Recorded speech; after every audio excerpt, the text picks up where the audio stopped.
This is OneSoccer today for Wednesday, February the 16th, 2022. It's your favorite boys, Adam Jenkins, Joshua Cloak, Oliver Platt, and Gareth Wheeler. I was workshopping something to the effect of Woke Cloak Wednesday, but I don't think I like it enough to make it stick. So we'll continue. I actually continue to play with it. See, if Wheels likes it, that means I'm either really on the right track or really off of the track. So we'll have to see if that one sticks around. But it is great to have our friend Joshua Cloak from The Athletic joining us today. Of course, we have to talk about last night's CONCACAF Champions League beginning. Some drama with Cavalier of Haiti having to withdraw. They didn't get their visas in time. So the New England Revolution, they have their walkthrough. NYCFC, MLS Cup winners, kicked off their campaign with a 2-0 win. And then the big one for fans north of the 49th, that was CF Montreal on the road to Santos Laguna. They were the higher seed in that match. On the last show, Wheels talked about how they weren't necessarily the favorites and outlined the reasons why, but that's where I want to begin. Wheels, it was a controversial one while you were on the call. They went into a series of replays after it looked like Kyoto opened the scoring just 6 minutes in, and when they came out of the replays, the goal was called off by VAR for a foul in the build-up to the play. Walk us through what that was like for you in the booth and your thoughts on the matter. Well, no one cares what it was like for me in the booth, like at all. I care. But I got to do it tonight, Wheels. I care a great deal. Well, and I will not be asking you on Friday about your experience in the booth. Look, Santos Laguna isn't very good, are they? No. Like, this is a team that they had like 24 shots, but the goal came late. It was scrappy. It was more because Montreal, it was their first game of the season, and you can tell that fatigue really, set in late. But if I'm Montreal, I'm thrilled with the result, and I'm thinking that they can go back to Olympic Stadium next week and go on and take the game and advance in this competition. I didn't like the VAR call. CONCACAF has stated that there are 4 scenarios where they review through VAR: goal, no goal; penalty, no penalty; mistaken identity, and whether it's a direct red card or not. The fact that this is it's a subjective foul. I think it was a foul in the end, but it happened 15 seconds before the ball went into the back of the net. Like, if this is a standard that we're going to apply, that everything in the build-up to every goal will be reviewed like this, then the whole objective of minimal interference and minimal stoppage, it's not worth it. It's going to turn into NFL football or basketball. So I think the spirit of the rule is to get the calls right in decisive moments. That wasn't a decisive moment. Yes, it won possession, but it went to Mihailovic, and then it went to Kyoto, who had work to do before he scored a goal. So I did not like the application of the VAR whatsoever. There's obviously going to be a little bit of process, as this is new to all CONCACAF competition, and this is a standard going forward. The bar was lowered for me. I understand why the call was made. I understand it, that it was a foul, but that's not where I want to see the bar set for using VAR. Yeah, I agree. And for me, sorry, Ollie, I don't. It's not even a foul for me, right? Not at that point in the game. Not in the middle of the park. I mean, I guess I'm more of a let him play type. Yeah. But, at that point, like this, is that foul really going to influence the game one way or the other? And that's why I don't even think it should have been called. But yeah, this one, I think they got this one wrong. I actually disagree. I think the call's fine under the system we're using right now. And everyone knows that I don't like VAR. I'd happily scrap it and not review stuff like that at all. Don't think it adds anything to the game. So I'm with you guys on that front. But I just don't see, if we've got the system, how that's really much different from Kyoto being offside. So, I know you can say, well, there's less time between the offense and the actual goal. But the tackle, which I thought was a foul, led directly to a transition that Montreal scored from. So for me, if we're going to, implement VAR in offside situations or situations that are maybe a little bit closer to goal, I think the standard is set that we have to implement it there as well, where a foul directly leads to a turnover and to a chance. But it wasn't on top of the box. Like, if this is going to be the standard, like across world football, that, 50-50 challenges, 60, 70 yards away from goal, that's going to be the standard, then that's a world that I really don't want to live in, to be honest with you, when it comes to applying VAR. Yeah, but I guess the question is, like, where does it end, right? What if it was 4 passes leading up to it? What if it was 5 passes, right? If there was no interruptions in those passes, can you then make a claim? Like you said, I mean, what if a goalkeeper, plays the ball 4 or 5 passes on? Like, that's where it gets way too subjective for me. But again, for me, not even a foul. Cloak is woke in a good way. Nothing makes my job easier than just saying VAR go, and then I just get to sit back and enjoy it. I have a wonderful picture of Ollie, by the way, after the Canada-US game in Hamilton, where he came face to face with VAR. The system by the trucks and the disdain on his face is something I'm gonna have to put in my set one day. Ollie, let's take it a bit wider spectrum instead of just the one play. This was your first time you saw CF Montreal in 2022. What are your first takeaways from the performance, despite missing some notable Canadian pieces?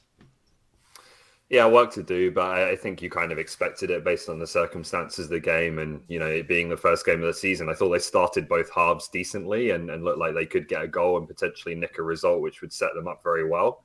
And then the last 20, 15 minutes of each half, they tailed off badly, right? And the physical element started to play a part. And they end up conceding a goal. So it wasn't the best performance by any stretch, but I think the circumstances played a big part in that, and there were positives in there. Rida Zuhair, I think there was some youthful moments from him, but he looks like a talent. He looks like a really good young player that could play major minutes for them at age 18. So that's exciting. I think it's really interesting that Joel Waterman has been moved to the center of that back three. I thought that might happen because of Johnston's arrival. And now Waterman, what an opportunity for him to play between Johnston and Miller. With Stephen Vittoria not getting any younger, that is something that I think is really exciting for him and sets him up to have a real chance to be a Canadian international in the future. So plenty to that I think Wilfred Nancy will take away and feel pretty good about. But it was just the physical aspects. I thought they looked outrun and outworked at times, and that's a consequence of playing your first game in a few months. It's difficult to really make I mean, you did a great job with that assessment, but I do think it's difficult to make a real kind of clear assessment on a team playing their first game, playing, in a non-league kind of format. I like the idea of playing young players kind of in these kind of difficult moments, but I just think it's far too early, especially with some of those pieces missing. But in terms of the result, you have to feel good about that going home, right? You do. No Camacho, no Johnston across that back line. If those two players are available for Montreal, they could have played all night, and I don't think Santos Laguna would have found the back of the net, to be fair. No Mason Toy, no Sanusi, no Hamdi, no Piet as well. So they're missing some key players. So I thought they did really well, all things considered. They look composed. They look comfortable. I do worry. I do think there's a couple areas of the field that they'll need to improve or potentially bring in upgrades in order to ensure that they're a playoff team this year. I think that the left wingback position is essential unless Wilfred Nancy, completely changes up his formation. I like the way they use this formation. I'm not sure that Lapalainen's the answer. And same thing up front with Torres. I think that you need another reliable attacking player to play alongside a Kyoto, someone that will take advantage of Mihailovic in the distribution that he has at a very high level. So I think if they bring in 2 upgrades in those 2 areas, I think they're going to be okay. And Breza, by the way, over Pantemis, this is one that's going to have Canadian men's national team implications written all over it, because that was one of the reasons I believe that Pantemis wasn't called into this most recent Canada camp, that the feel was that Breza had overtaken him for the number 1 in Montreal. So it's going to be a real battle. And at first glance, I think he needs some more work in terms of his distribution on the ground, but made some top saves, looked comfortable, big frame, 6'4". So he has the makings of being another good young Canadian goalkeeper coming through the ranks. We'll get the takes from Josh and Ollie on Brez a little bit later in the show when we compare and contrast Joshua's and Oliver's columns. Basically, identical themes with different results on depth charts and locks for the Canadian men's national team. I do want to get to Josh's take on the overall picture of this match. I do have to say, Wheels, I did take personal offense to you calling Torres diminutive. Yes, he's 5'5", but there is a place for short kings in this world, and I'm happy to beat my chest on the topic. You could have said it in a much more harsh way, but I heard that and my ears perked up, and I was like, really, Wheels? I digress. Joshua, obviously, you've talked about your feelings on the performance, but your thoughts on the result, all things considered in the grand scheme of this two-legged competition, Montreal heading back to the Big O, is 1-0 a good result for CF Montreal? Absolutely. As we've kind of discussed at length, given the lineup that they kind of rolled out, given some of the key pieces they were missing, yes, Santos Laguna's form leaves something to be desired. But to get out of there being heavily outshot the way they were, and then you go back home, one goal early on completely kind of changes the tide of this aggregate. So, yeah, I think, going down with a lot of players in that lineup that had never played in CCL before, going down there and only getting out with 1-0, I think is definitely something that Nancy can build off of. Well, we have another CONCACAF Champions League tie to talk about. That is, of course, a historic night in Hamilton. Again, it just seems like the ambitious city keeps setting those historic footballing feats in a very short window. It is, of course, Forge hosting Cruz Azul from 8 p.m. Of course, you can catch that on OneSoccer. And if you're a Forge supporter going to the match, make sure you check out the Forge FC social medias where they outline some of the protocols for the game. Make sure you're ready to rock and roll. They'll definitely be needing you in full voice tonight. Gareth, give me one prediction for tonight's game. Obviously, heavy underdogs, Forge are, but they've been good at Tim Hortons Field. Yeah, but Cruz Azul, this is one of the top clubs perennially in Liga MX. This is a much better side than we saw in Santos Laguna. This is going to be a real test. I don't know what Bobby Smyrniotis' approach will be. If you come out and play brave, it could get ugly. If you come up and and try to play counterattacking football and park the bus a little bit, it could get ugly. This isn't going to be easy tonight. It's going to be a big test for these players, and probably a level that a lot of these players have never played even close to before. So I'm predicting pain and suffering for their first game of the season. Pain and suffering from Wheels, or Ollie, excuse me. How do you feel about the matchup? Yeah, it's going to be a real tough one. I think maybe what's been or not been talked about too much just yet, obviously it's still a while till the CPL season starts and more players will come in. But this is more like the start of 2019, I think, for Forge than any other, start of the last two seasons. Like, they are having a bit of a retool here. A lot of their recruitment has been very young. They're going to be a much younger team than they have been over the past couple of years. And so that's going to take some time. I think when it comes to the end of the season, they'll be right there and in the mix as they always are. But at the start of the season, I think there's going to be a bit of maybe a few growing pains with this team. And obviously that, this game is an incredibly difficult one to come into first up on that front. Well, they're different animals too, but even look back to the kickoff in Winnipeg last year and how slow out the gates Forge were over weeks. They've had time to prepare for this match. They've had a couple of friendlies, but Cloak, this is a big dog in Cruz Azul, and we talk about a good result for CF Montreal and only falling by 1 goal on the road. Your prediction, and what's a good result for Forge tonight? Well, my prediction is I'm going to come away soaking wet after the game. And a friend of mine, as everyone knows, if I haven't made evident enough, I live in Hamilton. I love the city.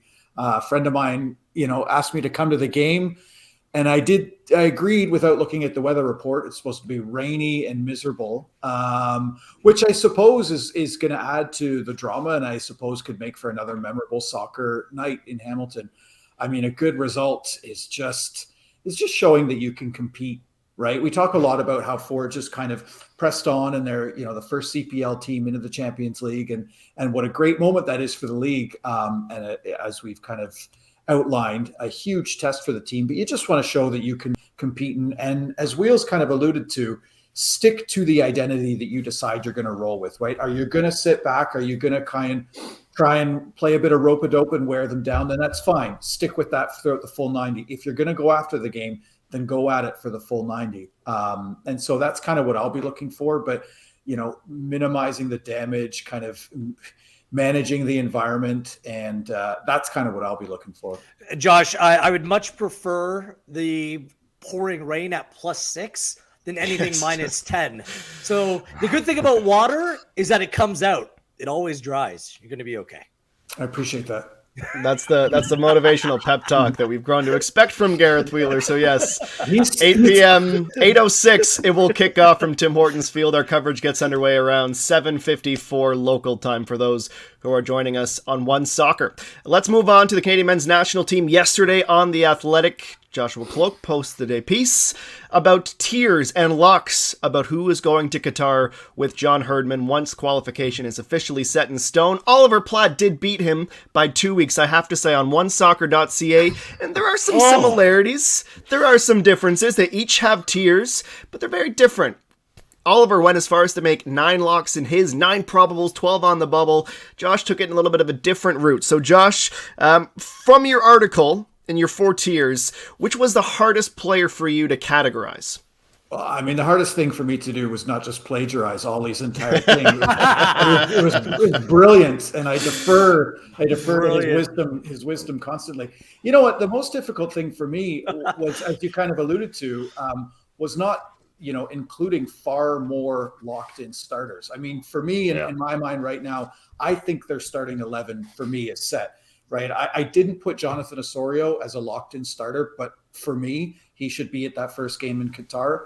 I didn't put Steven Vittoria in there. I didn't put Milan Borjan in there. I don't see any reason why they shouldn't be in there. Perhaps I was just doing that to not make things so evident right off the top. But for my money, I think this starting 11 is set. And I think we've seen that through the kind of this qualification campaign. There'll be some very good players that have emerged, Sam Adekugbe. But I just think as well, when you look at how do you maximize the best players you have, and that's your front 4 for me. So how do you get all those guys in? For me, it's a wing back system, 3-5-2, probably. And that kind of limits the number of midfielders, central midfielders that you can bring in. So for me, it was just more difficult, not like just saying this is the starting 11. I think I could probably just put in the 18 as well, which is a really good problem for John Herdman to have, I think. Well, Ollie, you wrote a similar piece. Your thoughts on Josh's comments? Yeah, I think, well, in terms of like, if we look at the top tier, there's 2 things that I would say. Firstly, I think, and Josh kind of just alluded to it there, I think you could have more guys in there. I look at Boyan, Lorea, Hutchinson. For me, like, they all start the first game of the World Cup. I'd be very surprised if any of them don't. But then the other interesting thing is, like, I'm still not sure that Buchanan, David, Larin, and Davies all start in a must-win game for Canada. And so in terms of Josh's article, of course you have to have them in the top category because that's their status within their squad. They're the top players in the team. But I'm still not convinced that all 4 of them are going to be on the pitch at the same time, at least not in the most difficult matches at the World Cup. So that's going to be one that's interesting. Other than that, I mostly agreed with the list. That I can go down to tier 3 if you want and pick out some minor disagreements. But I think Josh had it about right. One thing I will say is you make a good point, Ollie. I guess my thinking as well is in terms of getting those 4 guys on the pitch. We don't know who they're going to play, but I guess I'm envisioning John Herdman wanting to make a statement right away, right? And we know that he likes to go after games. We've seen that through this qualification campaign, him go after games that maybe we thought they'd sit back at a little. I wonder if that's the time where he will do that. And I still can't believe we're even talking about this, but you wonder if that's the time to do it in that opening game of the World Cup. You could make a good argument that Tajon Buchanan is more valuable to him in the 60th minute, but I don't know if we can really say for sure that they'll be in the game at 60 minutes, right? They're going to be playing teams they've never played before. So that's my thinking in terms of getting all 4 of those guys on the pitch right away. Well, I think it's something, sorry, Wiz, just very quickly. I think it's something they have to try in a friendly before the World Cup, right? They've only done it once in that first game against Honduras, which didn't go that well. They need to see it again. It's impossible to pick an 11 simply because the formation is so fluid.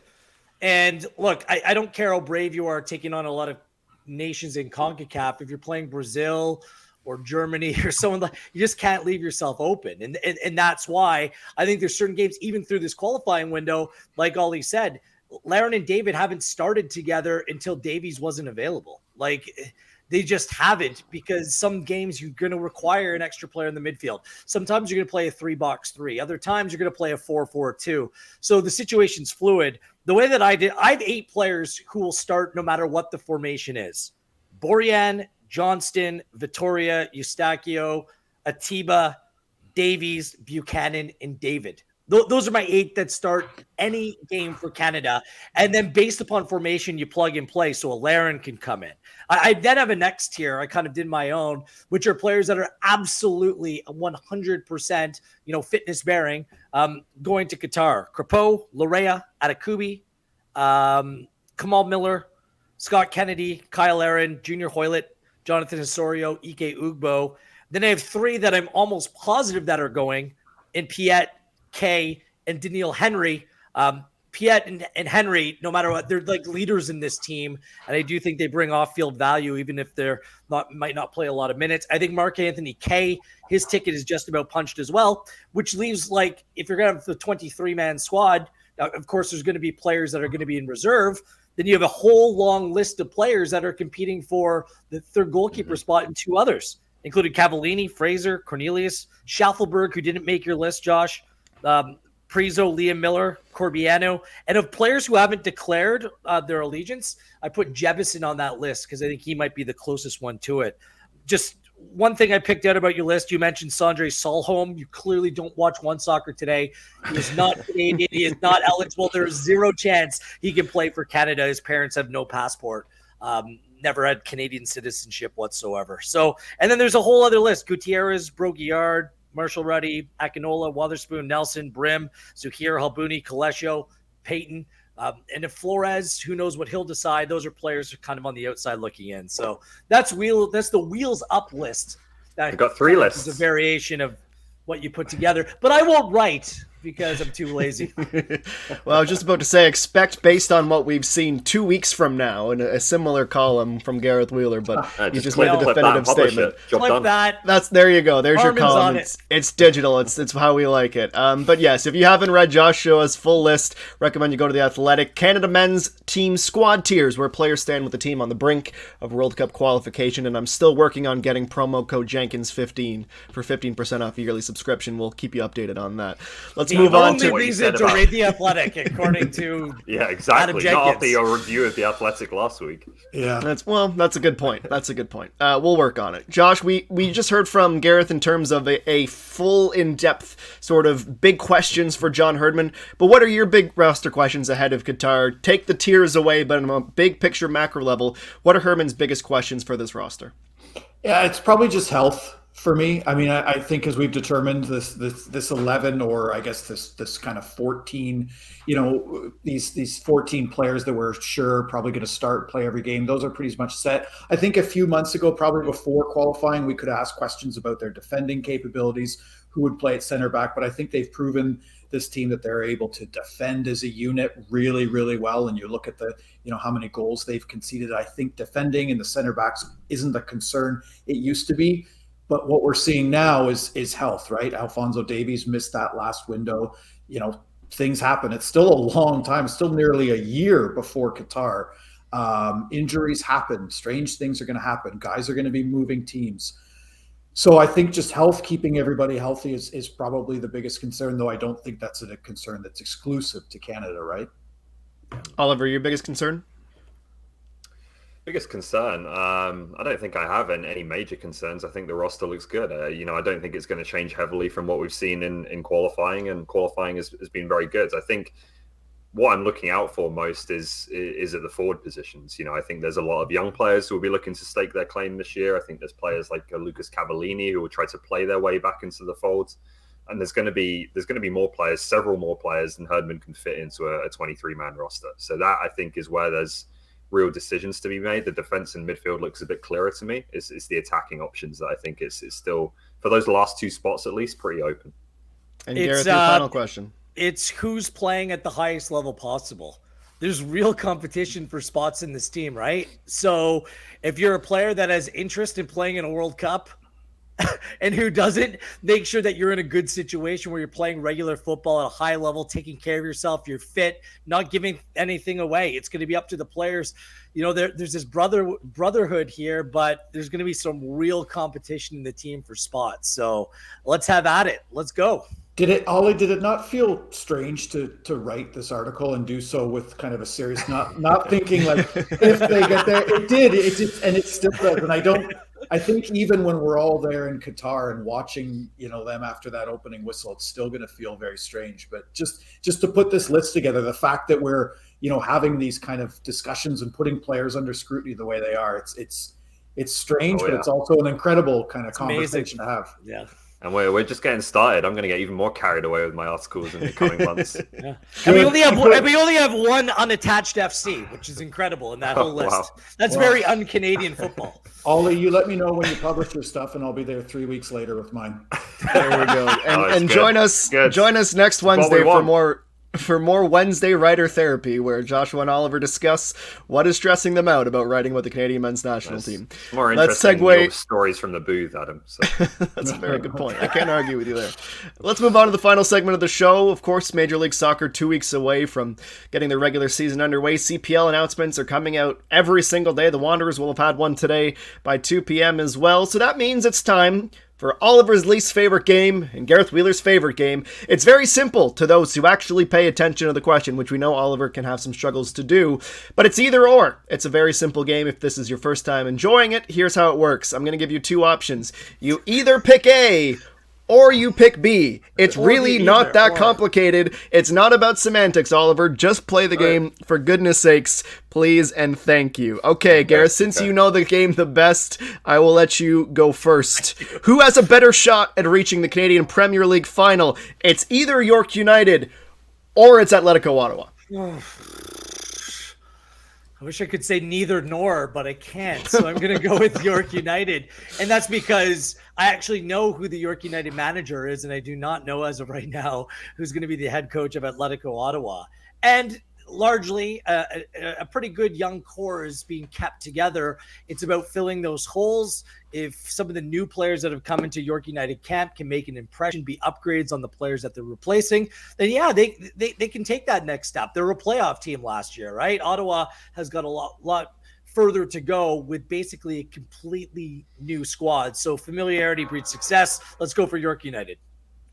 Oliver Platt, are the rules settled for you enough to answer the question? Well, okay. Firstly, the confusion in the past has come from questions where it's not just been either or. It's been either A or B or C. Like there's been added clauses that have have thrown everyone off. So, I agree with Wills. It's York United. Ottawa's had made some interesting additions. I like Howarth a lot. Baloo Tabler's obviously an eye-catching one. But one team is rebuilding. One team is kind of trying to add to a roster that finished fourth last season and push into that top three. So it's York United.